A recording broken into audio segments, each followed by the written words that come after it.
jina la mtu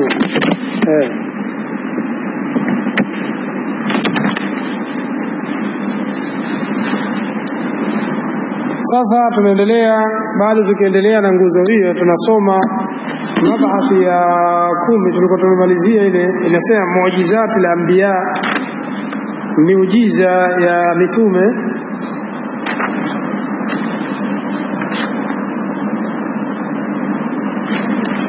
Tunakaribia kumaliza mlango huo wa kuamini mitume. Muujizati al-anbiya, miujiza ya nabii, والفرق بينهما نتفاوت بين vitu hivyo, wa baina karamati al-awliya, na baina ya makarama ya hao wanaitwa mawali. Kwa tutaona hapa makarama, alafu hebu angalia makarama ya hawa mawali waliokuwa watu wa nyuma, alafu ulinganisha na hao makarama ya watu wa kisufi, ndio utajua watu walivyokuwa na makarama ni watu wa aina gani. Natizama haya makarama yao, alafu wewe kajaribu kufanya kama inawezekana ikaje hivi. Kwa tunaanza kwanza at-taarifu bil muujiza, maana ya miujiza. Muujiza, ukiambiwa nini maana muujiza? Maakhudhatun, neno hili limechukuliwa min al-ajzi, kutokana na neno ajizi. Ajizi maana yake kushindwa, wa huwa maana yake adamul qudrati, kitu kisichowezekana. Adamu, kukosekana, qudrati, ule uwezo. Ukiambiwa huu ni muujiza, maana yake ni kitu ambacho ajzu, kimeshindwa, huwezi kukifanya hicho. Jaa fi kamusi, imekuja katika dictionary maana ya neno muujiza. Wa muujiza hiyo ndo anasema muujizatun nabii sallallahu alaihi wasallam, na muujiza wa mtume maana yake ma aajazahu bihi, ni kule kukwamisha. Maana yake ma aajaza bihi ni yale ambayo yenye kukwamisha, al-khasma, kumkwamisha hasimu, inda tahaddi, wakati wa kumpa challenge.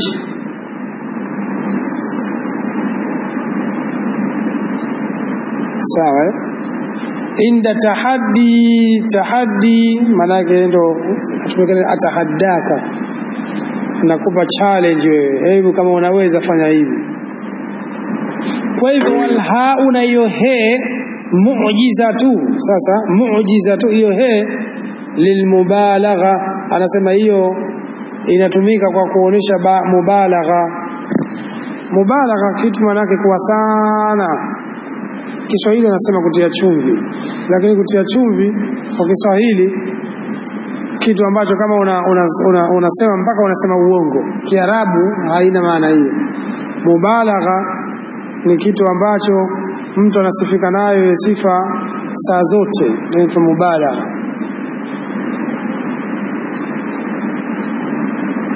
Hiyo maana muujiza kilugha. Ukiambiwa nini maana muujiza kilugha, maana yake ni kitu ambacho mtu hawezi kukifanya, ndio inaitwa muujiza. Sasa wa muujiza fi istilahi, kisheria sasa ambacho tunachokusudia, amrun khariku, ni jambo lipo nje lila ada, kidesturi, ndio inaitwa muujiza. Amru khariku maana yake ni lile jambo ambalo mtu yani kidesturi halipo hivyo, haliwezekani kufanyika, ndio linaitwa khariku.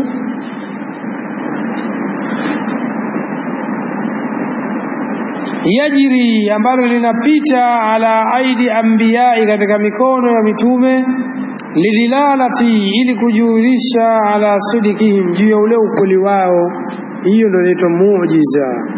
Ni jambo ambalo lipo nje ya kiada, kidesturi, ambapo linapita katika mikono ya mitume ili kujulisha ule utume wake.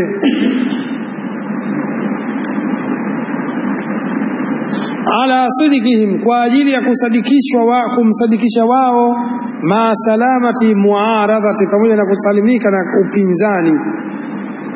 ala sidikihim, kutokana na kwamba kusadikishwa na hao wafuasi wake, ma salamati, pamoja na kusalimika muaradhati na ule upinzani.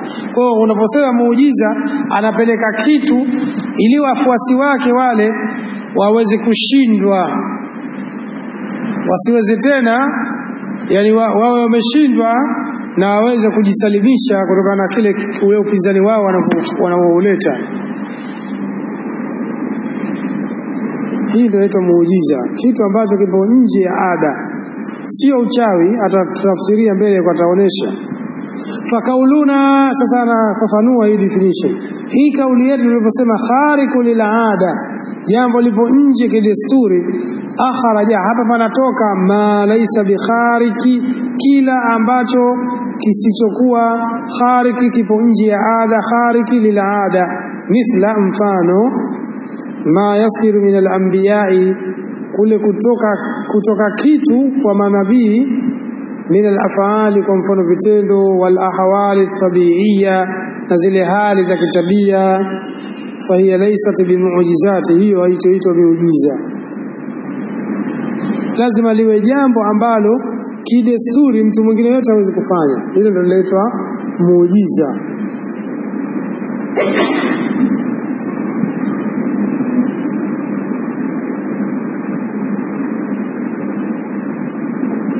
Wakauluna, na hii kauli yetu tuliposema yajiri ala aidi al-anbiya'i, kwamba mambo yanapita katika mikono ya mitume.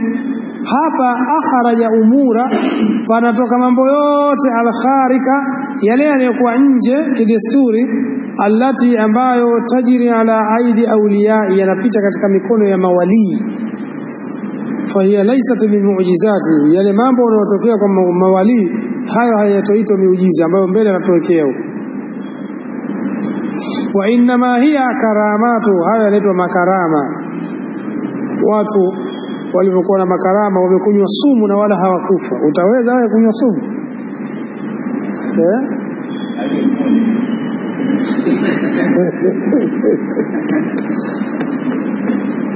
Watu wamepita katika bahari pale, katika bahari wakapita na farasi wao, wakapita kwa miguu. Watu wanapita na farasi na wanasema sisi hatutozama, na hawakuzama. Unaweza wewe unadhani, na wala hawakuroa. Haya yameelezwa ndani ya Sahih al-Bukhari hapo. Watu hao ndio wanaitwa makarama, watu wenye makarama.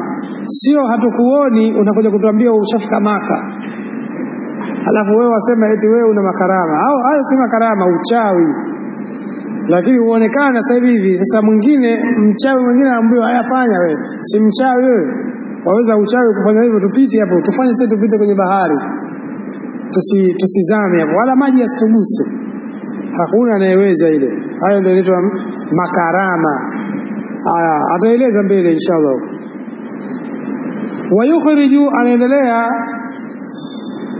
wa inma hiya karamatu, haya inaitwa makarama, limutabaatihim, kwa sababu ya kule kuwafuata wao, liambiyai, wafuata mitume.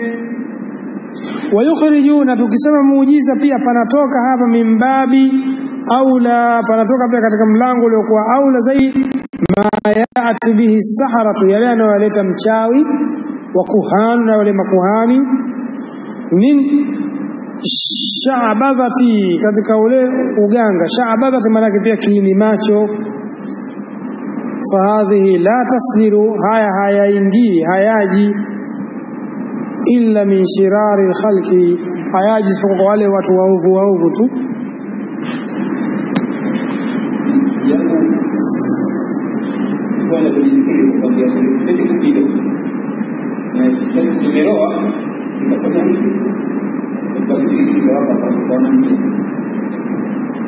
Wakawa wanaona njia au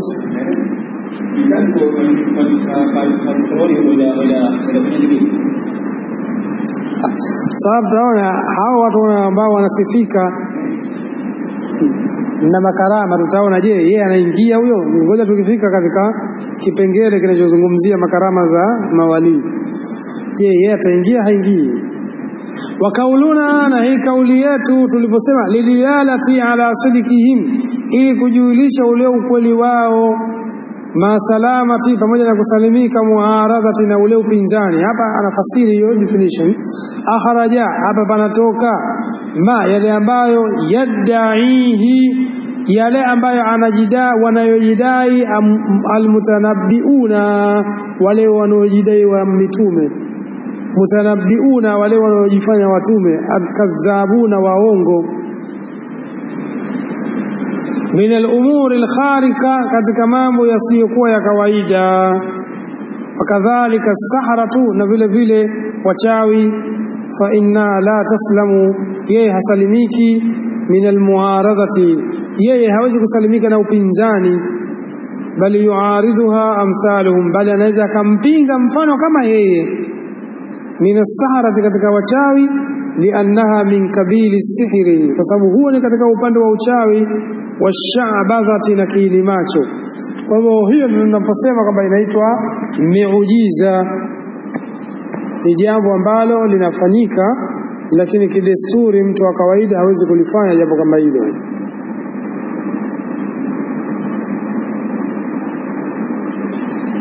Sasa akaanza kueleza baadhi ya miujiza. Amthilatu li baadhi muujizati al-anbiya, mfano wa baadhi ya miujiza ya mitume.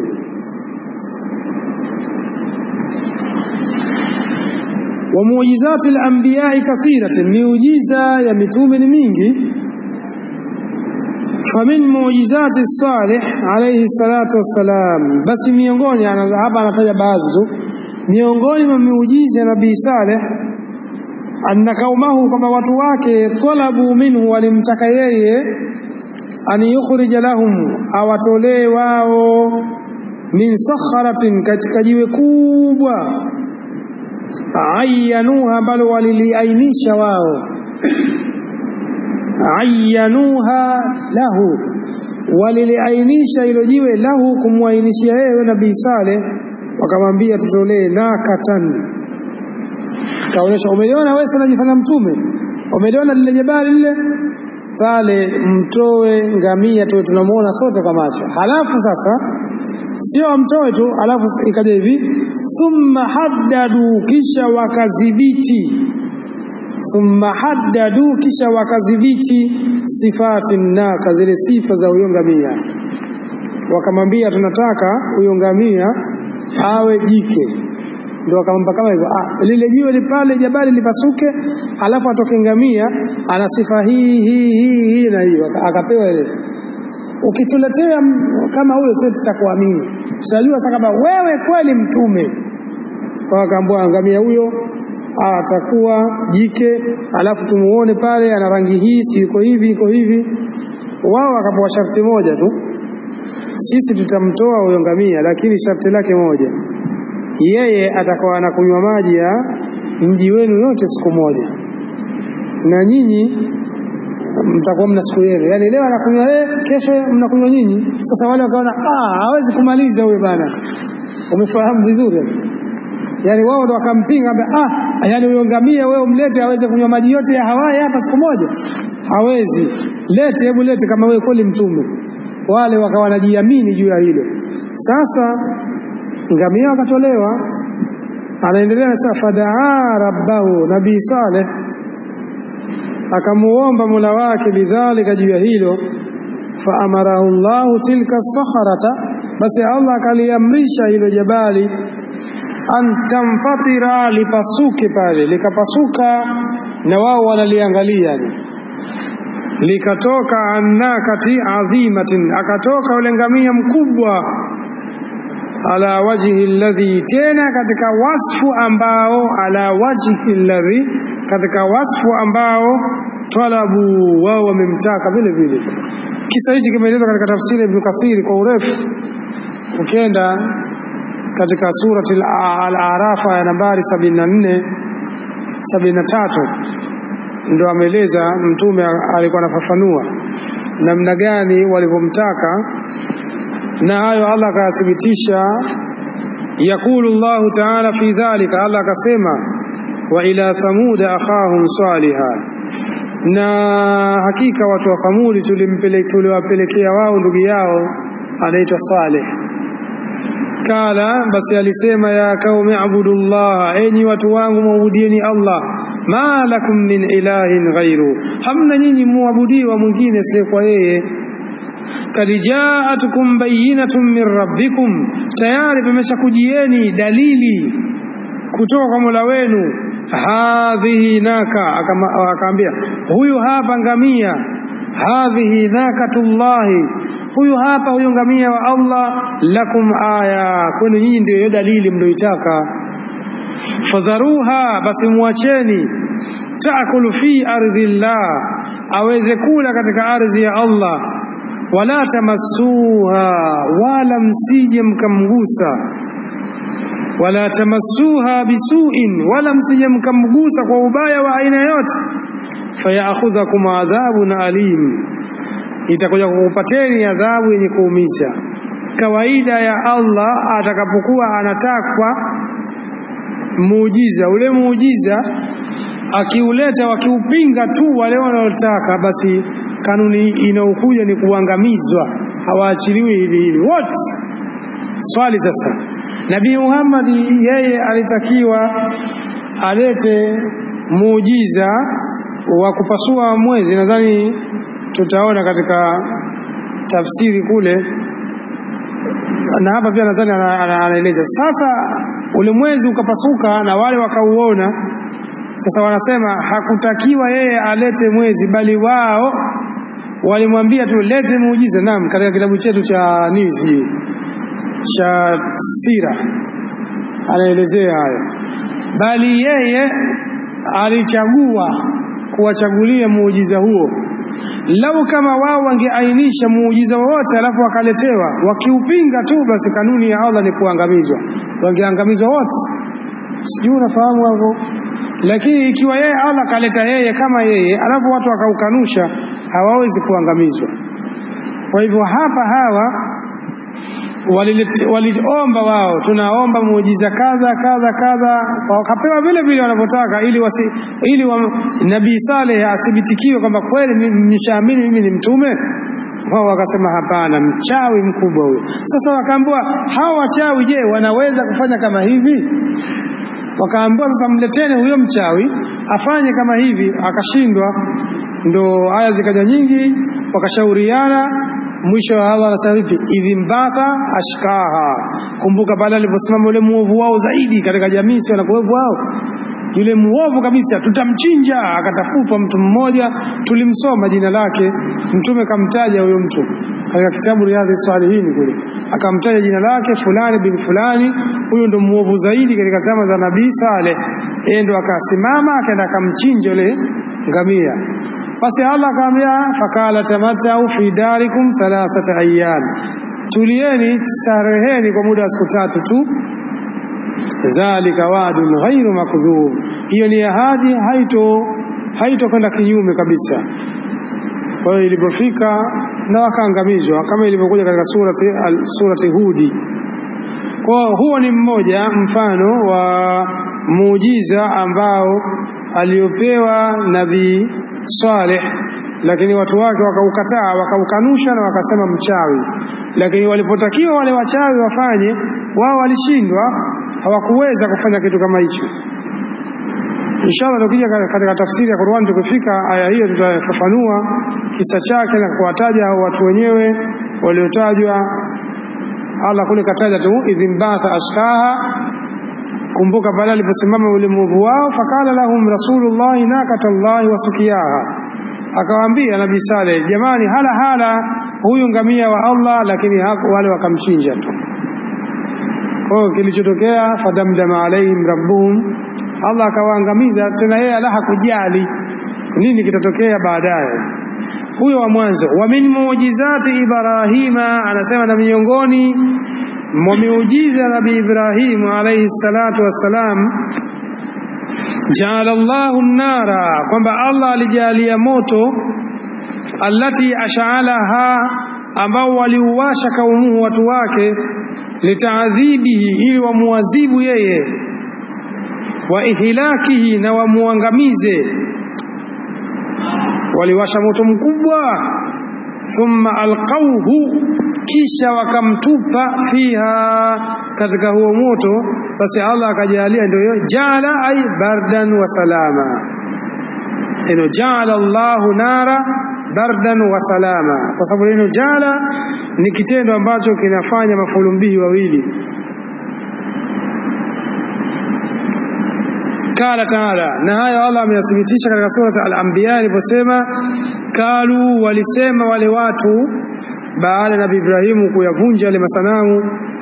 Alipoulizwa akasema kayavunja huyo mkubwa wao, itakuwa ni yeye huyo, muulizeni. Lakini mwisho wakakata shauri vipi, wakasema harikuhu, muunguzeni, mtieni katika moto, wansuru alihatakum, na muepate kuwanusuru waungu wenu, in kuntum fa'ilina, ikiwa nyinyi watu mlioazimia kufanya mambo, fanyeni hili. Basi Nabii Ibrahim akaingizwa katika moto. Kunna ya naru, tukasema kuambia ewe moto, kuni bardan wa salama, kuwa baridi na uwe salama, ala Ibrahim, kwa Nabii Ibrahim.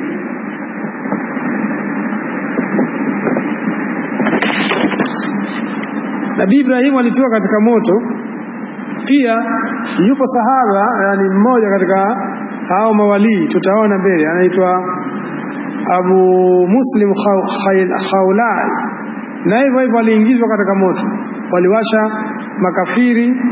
Bwana mmoja yeye anajifanya yeye ni mtume, akajitangaza ni mtume, alafu akaulizwa yeye unaitakidi vipi kuhusu mimi? Akasema mimi sijasikia lolote swali lako, sio hata unauliza nini. Akajibu kama hivi, wewe unaitakidi vipi kuhusu Muhammad? Muhammad ni mtume wa Allah. Hasa akachukuliwa katiwa katika moto, moto mkali. Moto unamalizika kuwaka, yani katiwa katika moto, anaonekana anasali kama kawaida, haumuunguzi moto. Hao ndio wanaitwa mawalii.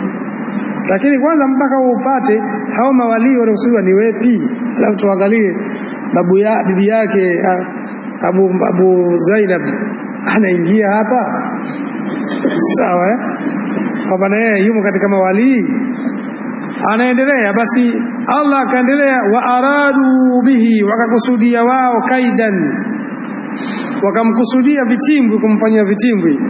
Faja'alnahum, tukawajalia wao al-akhsarina, katika waliokula khasara. Na miujiza mingine ambayo aliyopewa Nabii Ibrahim. Wa min muujizati Musa alayhi salatu wassalam, na miongoni miujiza aliyopewa Nabii Musa, al-asa, kapewa fimbo. Nadhani kwenye Qur'ani imeeleza tumempa miujiza 9. Hapa anataja yule mkubwa zaidi. Kwa Firauni kapewa miujiza 9 kaonesho, yote alikanusha.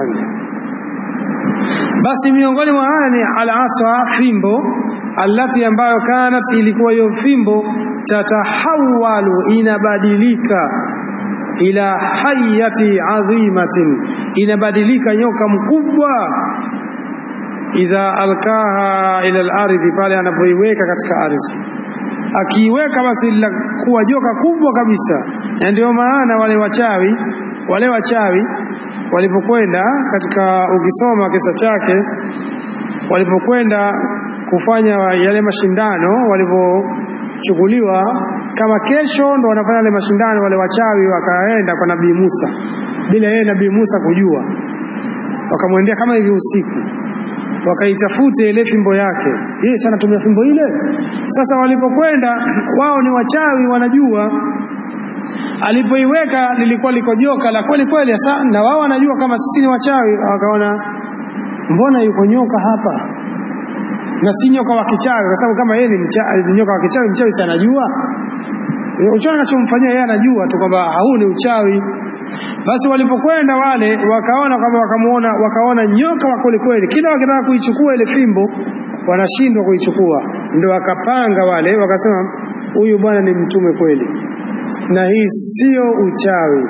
Kwa hivyo basi kesho sisi jambo letu ni moja tu, akitushinda sote tuporomoke tumsujudie Mola wa Musa. Umefahamu vizuri? Hilo jambo walilipanga kabisa wale wachawi. Ndio maana ilipofika pale kwa Nabii Musa, Firauni wale wachawi waliposhindwa wote wakaporomoka. Kwa nini waliporomoka? Sababu tayari walishakubaliana kile kitendo, walishajua saa au jamaa atatushinda, lakini sasa wao washapowatenda ile. Ndio maana wakamuuliza Firauni, je, sisi tutakuwa tuna nini tukishinda? Ninyi mtakuwa na hili na hili na hili basi. Lakini wanayakini sasa hatushindi hii game, hatushindi. Wakaporomoka wakasujudu wote, kwa sababu walijua huyu kweli si nyoka huyu. Yaani si nyoka wa kichawi, huu ni muujiza, jambo ambalo wao hawaliwezi. Tena wao ni mabingwa. Kala Taala, mfano hayo basi anasema Allah. Alipokwenda Nabii Musa kwa Mola wake akaulizwa, wama tilka biyaminika ya Musa, ni kitu gani kilichopo katika mkono wako ewe Musa? Alipoulizwa jambo hilo, kala akajibu, hiya asaya, huu ni ufimbo, atawakka alaiha, naegemea ufimbo huo. Yani katika kwenda majangwani ndio anatumia kama kuegemea. Wa hushu ina tafsiri mbili, na huwa ninatumia kwa kuchungia wanyama.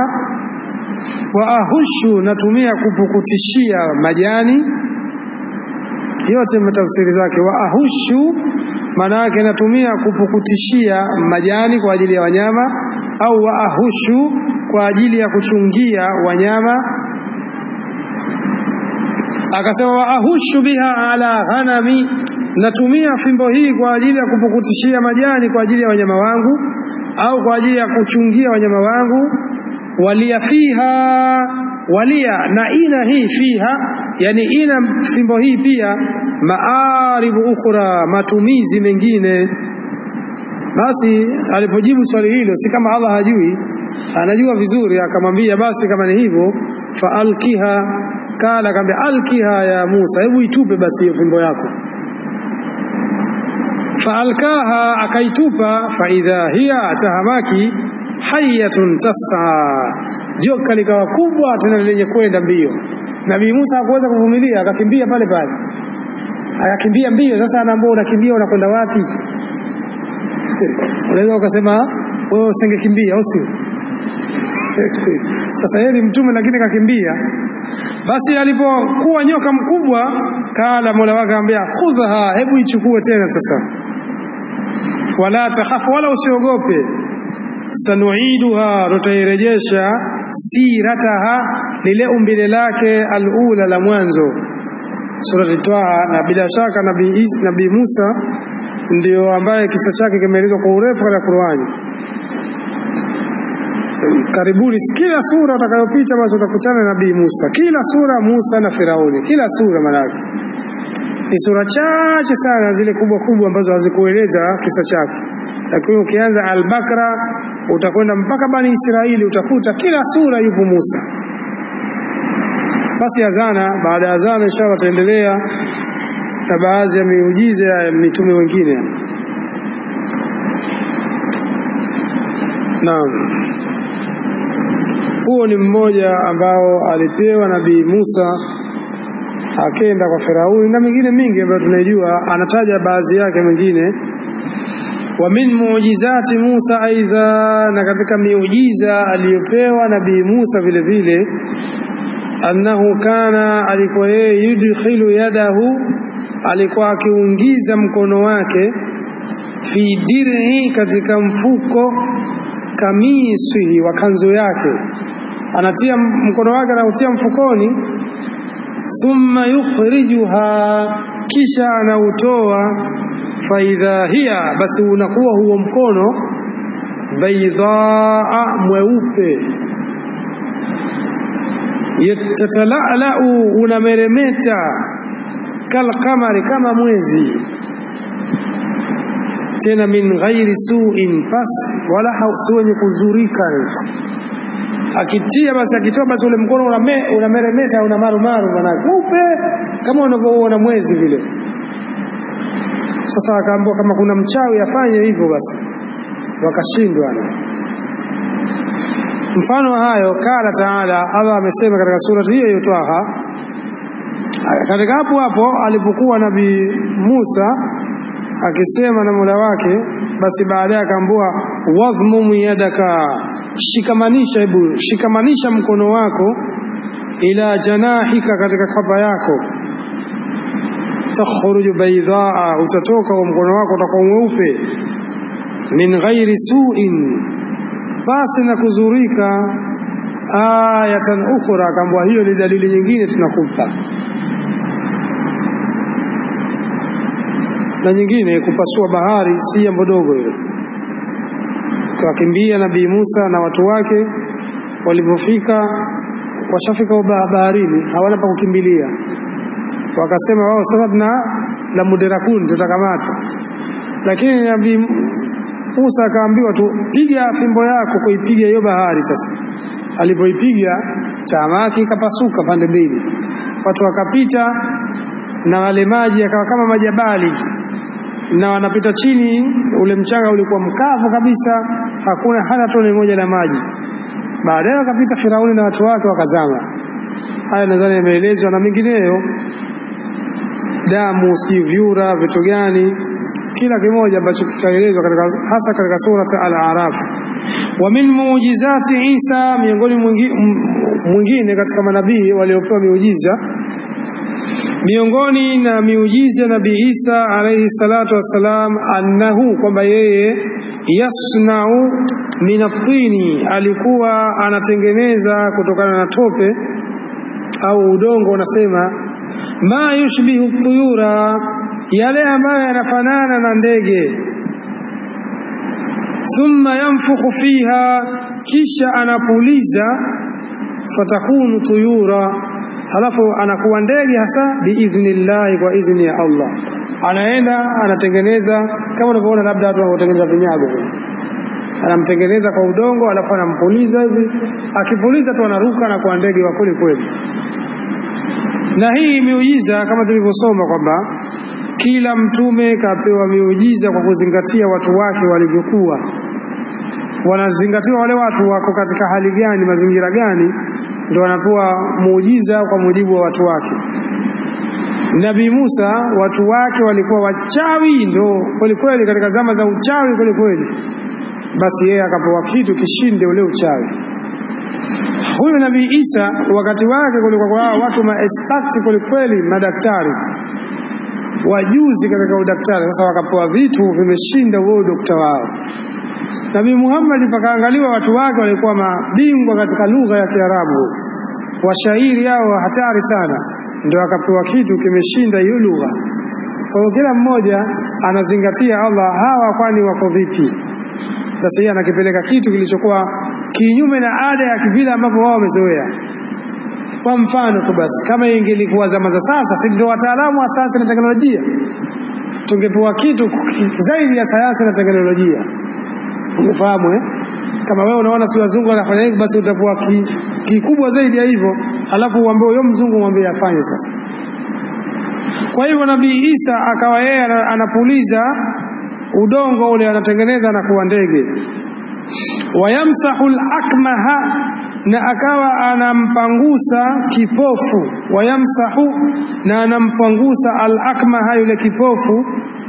Akmaha anatafsiri wa huwa al-a'ma, ambaye ni kipofu. Anampangusa wal abrasa, na yule mwenye mabaranga, fayabaraani, wanapoa. Mtu kazaliwa toka azaliwe kipofu, akifika yeye anampangusa tu ule uso wake, anaanza kuona. Mtu ana mabaranga na ukoma manake, akienda anampangusa, basi yule anapoa biidhnillah, kwa idhni ya Allah. Halafu miongoni mwa miujiza aliyopewa, wayunadi almauta, halafu alikuwa anaenda anawaita maiti, fi kuburihim, katika makaburi yao, fayujibuna, wanamjibu biidhnillah, kwa idhni ya Allah. Mtu anasema tu baba yangu kafa humo mwaka wa 10, kama wewe mtume asamfufue, onesha kaburi lako. Basi anaonesha tumemzika hapa, anamuita lile jina lake, anafufuka ule mtu. Unadhani mtu anaweza hivyo? Katika miujiza mikubwa aliyopewa Nabii Isa, nayo ni mikubwa kweli. Dalili ya hayo ni aya sura Al-Maida, mfano Allah anasema. Lakini pia imekuja ingekuwa uzuri akaiweka ile aya sura Ali Imran, ndio imeelezea mpaka chakula ambacho wewe umekula nyumbani anakutajia leo umekula chakula kadha kadha na umebakisha kadha kadha, yote alikuwa anawaambia wale watu. Kala taala, Allah anasema wa itakhluqu min at-tini, kumbuka Nabii Isa alikuwa akitengeneza min at-tini kwa kutumia udongo, kahayati at-tayri, kama umbile la ndege, biidhni, kwa idhini yangu mimi, fatamfukhu fiha, alafu anakuwa unapuliza, fatakunu tayra biidhni, anakuwa huyo ni ndege kwa idhini yangu. Watubirihu al-akmaha, na anaponyesha wale waliokuwa vipofu, wal abarasa, na wenye mabaranga, biidhni, kwa idhni yangu. Wa itukhrijul mauta, na kuwatoa wale waliokufa, biidhni, kwa idhni yangu. Ila al-akhir, mpaka mwisho aya. Hiyo alikuwa akifanya Nabii Isa, miongoni mwa miujiza ambayo alikuwa kapewa ni hiyo. Kama kisha hapa pana maelezo marefu kidogo, lakini kwa sababu tumeshasoma kule nyuma, kwa tunaweza tukapita haraka haraka kwa sababu ni maelezo ambayo tumeshapita nyuma. Wa min muujizati nabiyina, akamalizia akasema, na miongoni mwa miujiza nabii mtume wetu Muhammad sallallahu alaihi wasallam al-Qur'anul Azim. Kubwa ni hilo. Ungekuwa wewe umesoma lugha ya Kiarabu ungekubali kama huu ni miujiza mkubwa sana. Ungewasoma wale wataalamu wa lugha ya Kiarabu wanaitwa ashabul muallakat, basi ungejua hawa jamaa kwamba haya maneno kweli si maneno ya mtu, ni maneno ya Allah, na hawawezi hata siku moja kuweza kuleta mfano wake. Sio mshapewa challenge zote hizo. Inasikitisha sana unakuja kumkuta mtu katika zama za sasa anazungumza mbele za watu eti Marekani anasema Marekani kafanya nini? Kaanzisha Qur'ani. Kitendo hicho kwanza moja kwa moja wewe wakufuru, alafu wanarushiana katika simu, wanarushiana clips tena, angalia Qur'ani ya Marekani hiyo. Yaani watu wa jinsi walivyokuwa wajinga, hawataka kusoma dini, mpaka katika kitu kama hicho wana ujinga kama huu. Marekani kaanzisha Qur'ani yake, kasi Qur'ani imebadilishwa, wanaeleza kama hiyo Qur'ani imebadilishwa, angalia hii jamani, tuwe macho, watoto wetu tuwasomeshe. Yale upumbavu wa mwisho kabisa ndio urushiana viclips kama hivyo, wakati kuna aya zaidi ya ngapi zinakanusha mambo haya. Wamekanushiwa toka ambao walokuepo, hao wanaojua. Yeye anakuja kutuambia kila siku Thomas Muller wanaweza kutunga Qur'an. Thomas Muller kashindwa, kina Farazdak yao sija, kina nani la Bibi Ibn Rabia wameshindwa. Unakuja kututajia sio kina Thomas Muller, eti Thomas Muller katunga Qur'ani, hata Kiarabu kinavyokaa hakijui, hata kule kutamka hajui, halafu unakuja kubabaisha watu. Yaani shida kweli kweli. Ukiwa hujasoma unakuwa mjinga wa mwisho kweli kweli. Yaani kila kitu wewe unakuwa wabururu watu wasi. Sasa miongoni mwa miujiza ni hii Qur'ani ala itilaki, juu ile itilaki yake. Kala taala, Allah anasema wa in kuntum fi raibi mimma nazzalna, ikiwa nyinyi mwatia shaka juu ya haya tuliyoteremsha, ala abidina, kwa mja wetu, fa'atu bisura, hebu leteni sura moja basi, min mithlihi, mfano wake, halafu waduu shuhadaakum, halafu waiteni hao washirika wenu, min duni Allah, yasiku Allah, in kuntum sadikina, ikiwa ni wakweli. Mwanzo hapo mwanzo kabisa aliambiwa fa'atu bi'ashri suwarin, leteni sura 10. Mambo yakawa magumu, baadaye akaambiwa sura 10 basi ni ngumu, leteni moja. Tena wakaambiwa hapo inna a'tainaka al-kauthar fasalli li rabbika wanhar inna shani'aka huwal abtar. Haya, mfano huo hapo, leteni kama hiyo ndo ndogo yao, basi imeshinda. Walipoona kwamba Allah alipoona kwamba hawa hawawezi, akawaambia hivi sasa, kulla in jitama'atil insu wal jinnu, sema Muhammad, lau kama watakusanyika majini na watu, na hawa watakakusanyika ni ma-expert, sio watu wa kawaida, ala an yatu bimithli hadha alqur'ani, kwamba walete mfano. Angalia Allah anaposema ala an yatu bimithli hadha alqur'ani, kwamba walete mfano tu wa Qur'ani kama hii. la yatuna bimithli, hawataweza kuleta mfano wake kabisa. Vipi wewe unakuja kutuambia eti Marekani kabadilisha Qur'ani kaleta Qur'ani nyingine? Si mtu mjinga kama huyu, yani mtu mjinga kama huyu unadhani yupo? Qur'ani inasema hawezi kuleta hata mfano, yana kuja kutuambia Myahudi si Marekani kabadilisha kaleta Qur'ani. Sasa unajua anayebabaishwa ni nani? Yule ambaye hataki kusoma.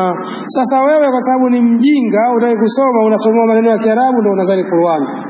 Unataka kusomea tu kama hivyo, kasema sunani atunga maneno anapokuambia umeona Qur'ani hiyo, kwa sababu ya ujinga wako. Ungekuwa unasoma usingekuwa hivyo. Hata hiyo Qur'ani yenyewe kumbe hataka kuijua, huijui. Ndio anza kubabaika sasa. Waletoa maneno ya Kiarabu anaanza kubabaika. Qur'ani ya Myahudi hii, Qur'ani ya nani hii? Sasa kwa sababu ya ujinga ndio umekuwa kama hivyo. Waanza kurusha clips. Unamrushia huyu, mwamrushia huyu. Sasa Allah akasema walau kana ba'dhuhum li ba'dhin dhahira, hata kama watakuwa wao kwa wao watashirikiana, wasaidiane, basi wasaidiane wao kwa wao, hao majini na hao watu. Huyu akaambia lete lamu hapo weka wao, hapo weka be, hapo weka kasra, basi anasema hawawezi kabisa. Hayakutoshi maneno yaliokuwa katika sura al-Kahfi.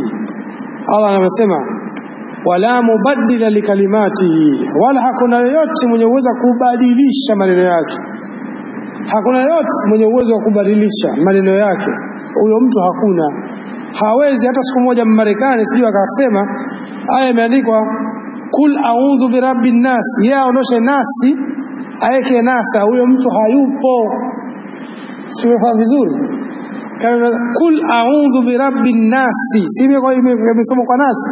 Hakuna mtu yote duniani anayeweza akaandika pale nasa, huyo mtu hayupo. Sasa wewe wabaika kwa nini tena unaanza kushughulishwa na watu hao ajabu? Anaendelea wa min mu'jizatihi, na miongoni mwa muujiza yake inshikakul kamari, tunamalizia ni kuupasua mwezi. Indama saala ahlu Makka, pale walipomtaka watu wa Makka. Ama kisa chake hichi ndio inshallah tutakuja kukisoma, nadhani darasa hili linalofuata itazungumzia habari hii na maelezo yake. Sio wale jamaa. Kuna jamaa mmoja anaitwa Jumaane, nani sijui, alitoa kisa hichi cha kupasuka kwa mwezi. Wale al-Quswasu wanatia uongo na ukweli, sijui akawa Abu Jeheli anamangamia. Mshaje kusikia kisa kama hicho? Nani kati yenu mshaje kusikia? Hamia kusikiliza visa kama hivyo hao jamaa kina Dr. Sule na wenzao. Alikwenda si Abu Jeheli anaangamia 100, akamwambia subiri kwanza, si yale wametia uongo mwingi. Yale ya kweli wakayatia na uongo, maana katika ile kupamba watu wa visa haya ya uongo hayo. Chukua yale yaliyokuja katika dalili tu. Kweli mwezi ulipasuka. Sasa yeye akaja na maneno mwezi ukasema pale ngamia, sio akaja akasema nie hivi na hivi, ana mambo mengi. Nakumbuka visa hivyo zamani sana kimetolewa hicho. Miaka ya 90 mwanzo huko walikuwa wanazungumzia habari hizi, wale watu wa visa. Basi anasema miongoni mwa muujiza yake inshikakul kamari, ni kupasuka mwezi. Indama sala ahlu Makka, pale walipotaka watu wa Makka kumtaka an-nabii sallallahu alaihi wasallam aya, walimtaka wampe dalili, atoe dalili. Fanshakal kamaru, basi hapo ndo ukapasuka mwezi. Shikaini, vipande viwili. Faraahu ahlu Makka, wakauona wale watu wa Makka.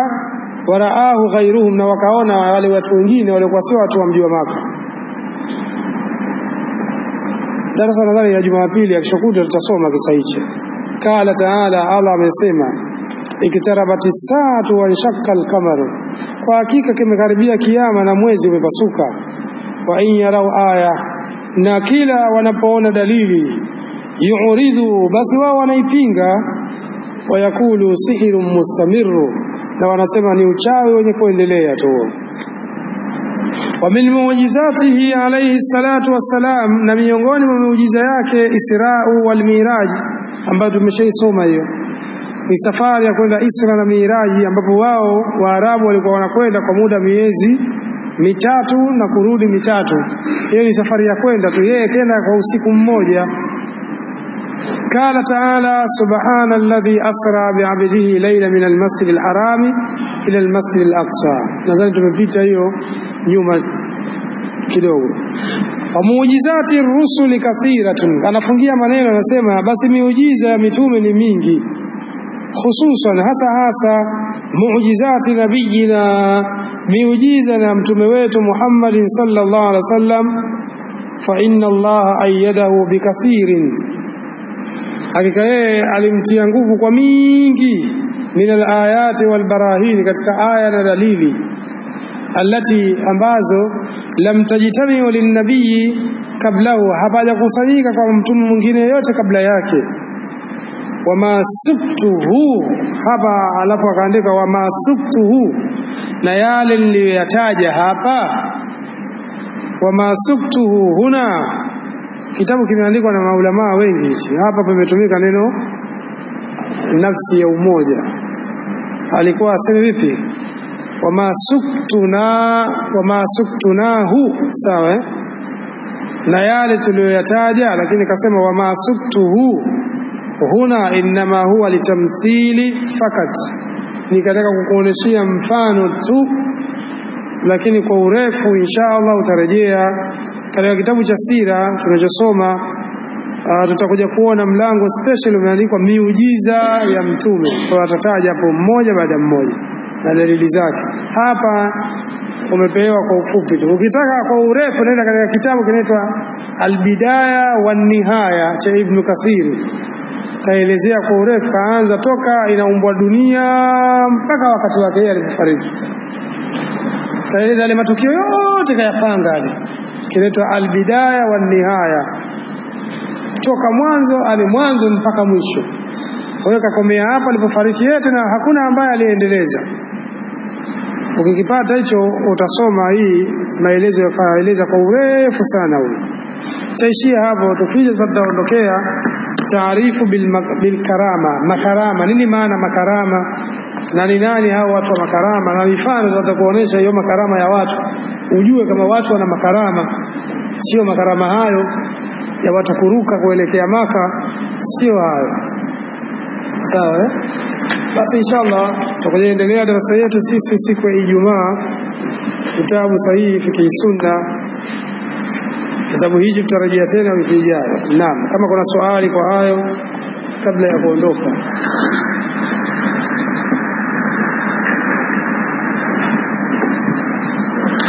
Naam.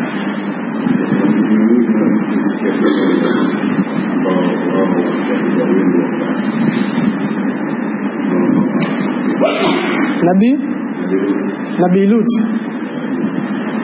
na nani na Nuhu, yani katika alipopanda hakuwataja kwa sababu aliashiria baadhi yao tu, hakuwataja wote. Wale 25 waliotajwa hakuwataja wote, alitaja baadhi. Sasa hatujaona kama je ndio walikuwepo vipi, hatuna uhakika. Lakini ile hadithi alipokwenda pale katika safari ya Miraji, kabla safari ya Israeli, kabla kuna Miraji alisali akawasalisha wale mitume. Sasa walikuwa wote, lakini usalishaji wenyewe ndio vipi, sio kama kiwiliwili kama tulivyosoma, na kusudia nadharia ile ile. Sasa hao kweli hawakutajwa hapo, labda wametajwa katika hadithi nyingine kwa sababu hadithi ni refu. Hapo walitoa katika kuonesha mifano tu basi. Naam.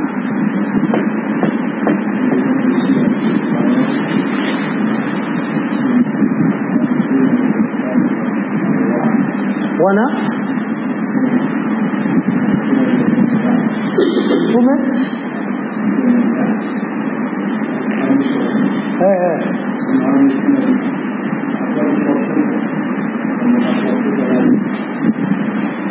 yani ndio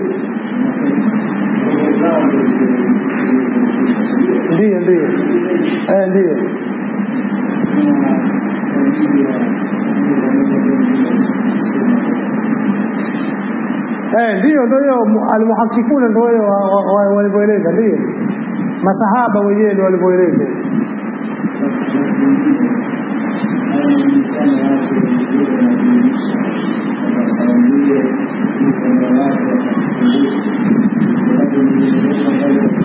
Ndio hiyo roho yenyewe iliyopelekwa na kiwiliwili kilichotengezwa.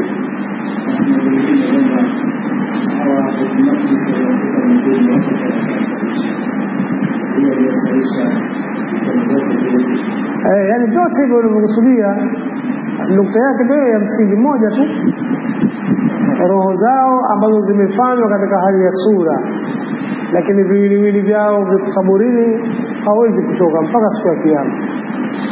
Unafahamu katika hali yoyote utakayotajiwa, basi ufahamisho wake ndio huo tu. Naam.